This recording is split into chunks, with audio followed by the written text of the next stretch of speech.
Putin kills his opponent's people. Putin does not allow dissent.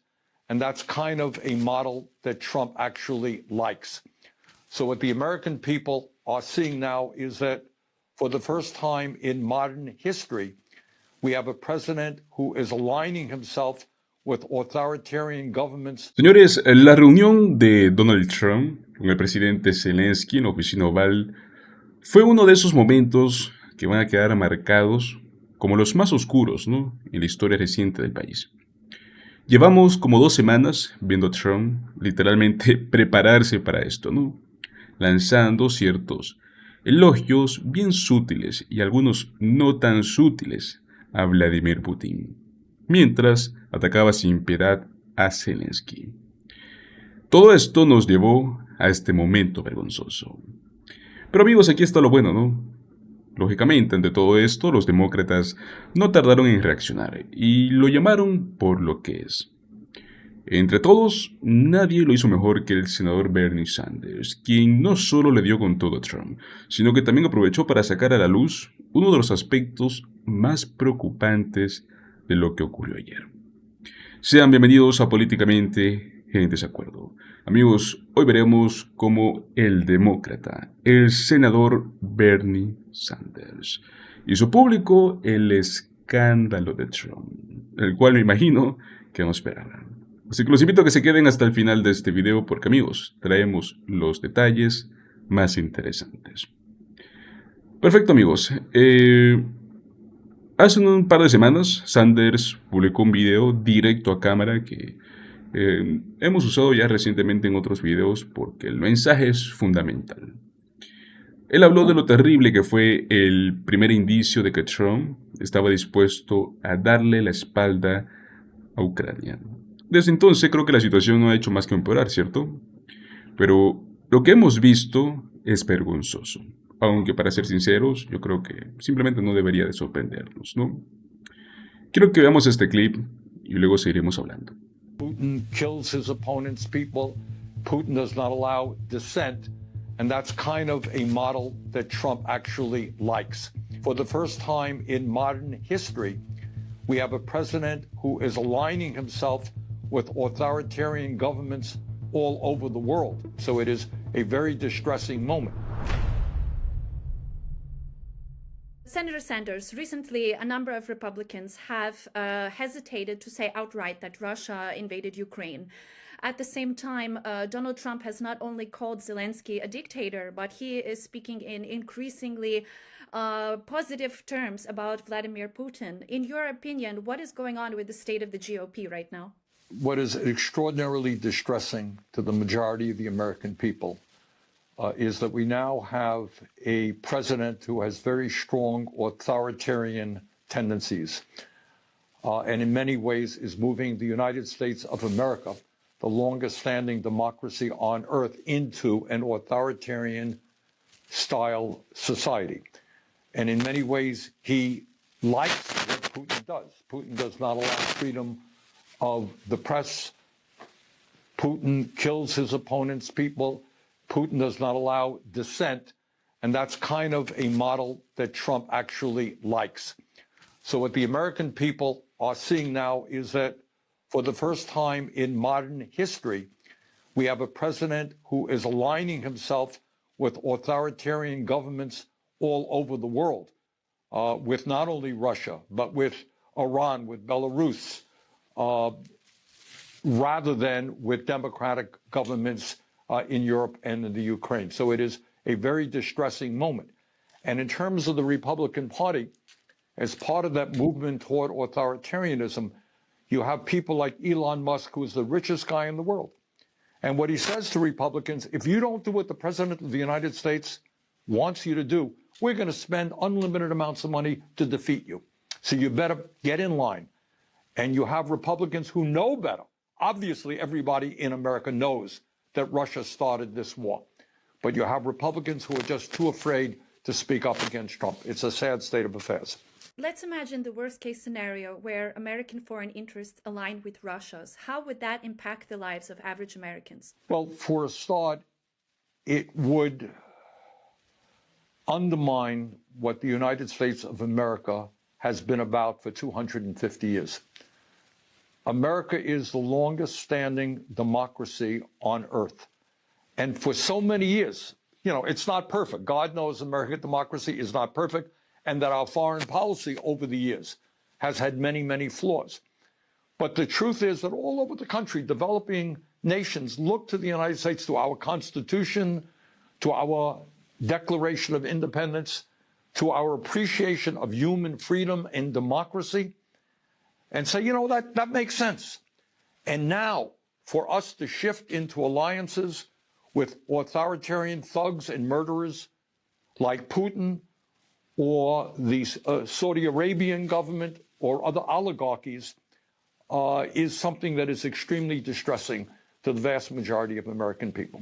Do you think that history will look back favorably upon the past decade of military and humanitarian aid for Ukraine? I think what history will show is that a country was invaded by a large authoritarian nation with a powerful army who thought that he could conquer that nation in a few days.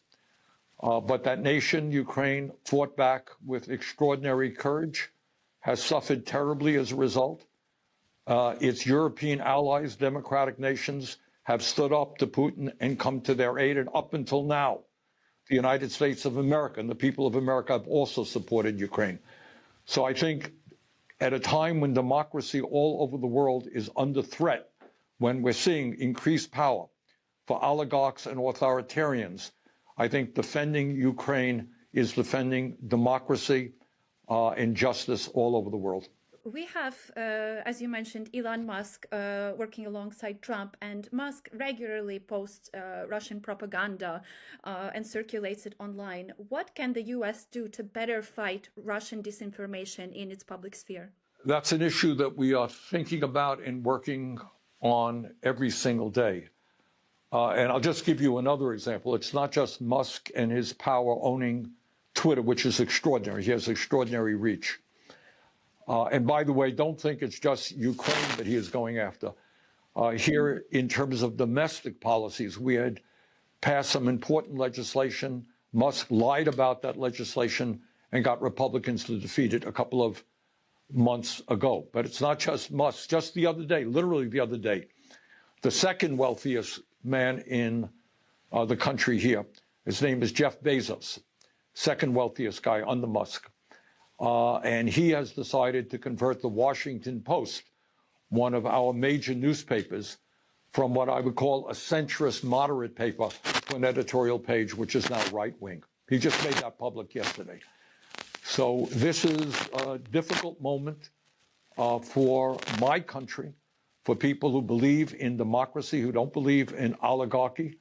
And we are doing our best, not only in terms of Ukraine, but in many, many other areas, in taking on Musk and his enormous power and Trump. But I do want to say, as somebody who has gone around the country, and I want the people of Ukraine to know this, do not believe that the majority of the American people believe what Trump says. Trump is a pathological liar, and most Americans know that. Most Americans know that Russia started the war, not Ukraine. Most Americans know that Putin is the dictator, not Zelensky. Most Americans know that under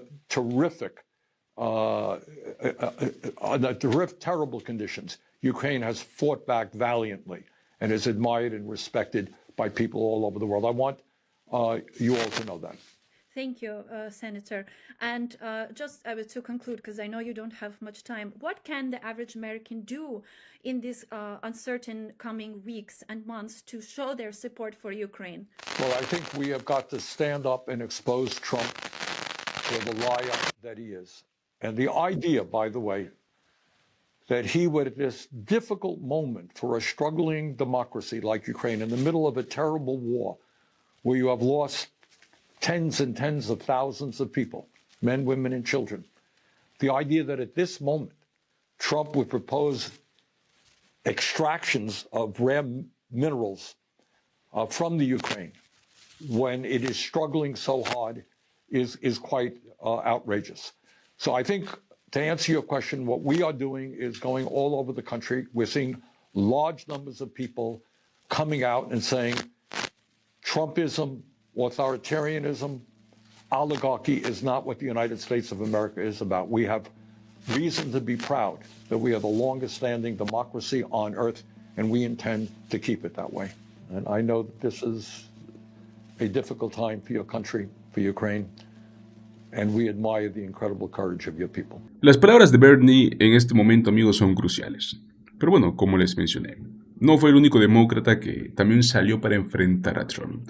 Varios lo hicieron y han logrado captar la atención del público. Veamos también lo que dijo Cory Booker. I had a European leader in my office who came and asked to come meet with me privately to express his distress over Ukraine, who told me about what does it say about our world that for the first time to his knowledge we've ever seen in a UN resolution around the Security Council, America side with China and Russia in condemning what Putin did and not their European democratic allies. We are seeing a world shift right now that belies what Republicans and Democrats have been saying in lockstep. We've taken trips together over into Europe to stand with Ukraine. We've had Zelensky multiple times meeting with us as senators in private, him receiving standing ovations. We had a joint session of Congress where he addressed us and we stood up, and people have said time and time again that this is a stand not just in defense of Ukraine, but defense of democracy. And if we lose in Ukraine, then authoritarian leaders around the world will be more emboldened, and America will be dragged into more and more conflicts defending democracy against autocracy and authoritarianism. So this is a significant moment and a significant shift in American history where we have our president who is taunting a world leader, lying about his approval ratings, lying about who started the war, lying about who is the dictator, accusing Zelensky of being a dictator, not the obvious one in Vladimir Putin, taunting him before he came in. This is the guy who was impeached once. One of his two impeachments was over him trying to extort Zelensky, withholding weapons unless he got commitments to do his political bidding in his attacks against Joe Biden. This is a sad day for our nation.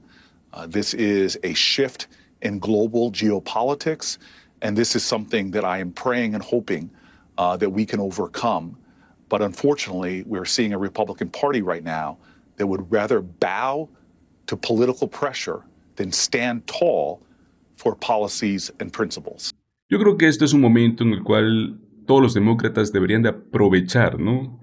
Para dejar en claro que Donald Trump no tiene problema en traicionar a los aliados, en humillar las relaciones internacionales, en poner en peligro la seguridad global. Todo esto porque un dictador le guiña el ojo. Ahora bien, sé que el apoyo a Ucrania no es el tema más popular, ¿no?, entre ciertos votantes.